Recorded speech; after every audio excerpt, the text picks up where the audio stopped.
Evening folks, and welcome to this demonstration of my Elgin 6-152-35 pocket watch from 1899, so 118 years old.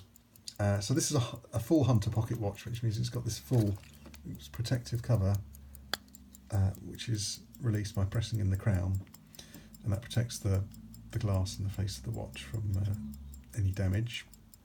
And it's got a similar arrangement on the back. I'll go into a bit more detail about that.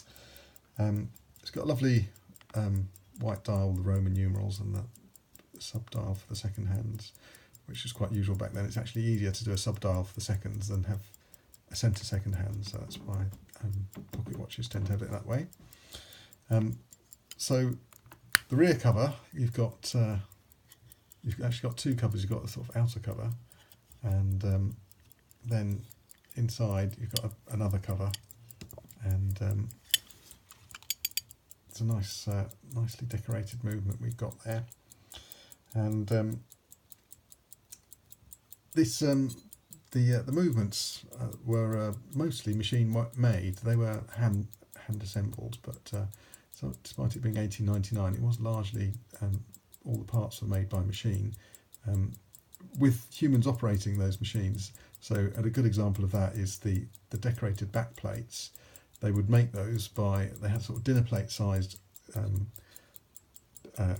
sort of mould or model, and then the operator of the machine would using a sort of scribe thing, draw around the indentations in the mould, and that would operate some cutting machines and make 10 of them, the actual much smaller size movement plates at once. I haven't described that particularly well, so I'll put a link below in the description where you can actually see a video of them doing this. Fascinating video about what technology was like back then. So yeah, it was very much mass manufactured. Elgin was, I think, the largest single watch manufacturer in the world at the time.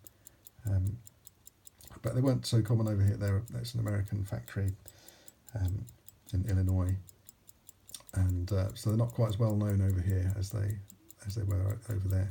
But yeah, a very nicely decorated movement. You can see the balance wheel swinging away there, and even the cogs there are nicely decorated. And you can probably hear that. It's got does have quite a loud tick compared to a wristwatch these days. So let's just close that up.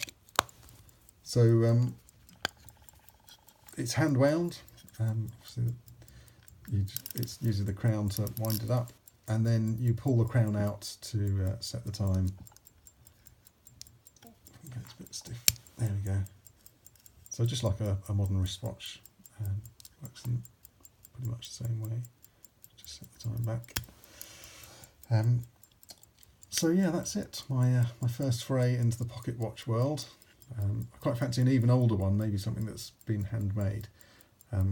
But this one does keep remarkably good time, especially if you keep it face up like that. It literally is to within less than 10 seconds a day, which is amazing for something that's 118 years old. But yeah, it has been freshly serviced with a new mainspring. So yeah, it should work okay. Anyway, thank you very much for watching this one. I hope you've enjoyed it, and see you soon. Cheerio.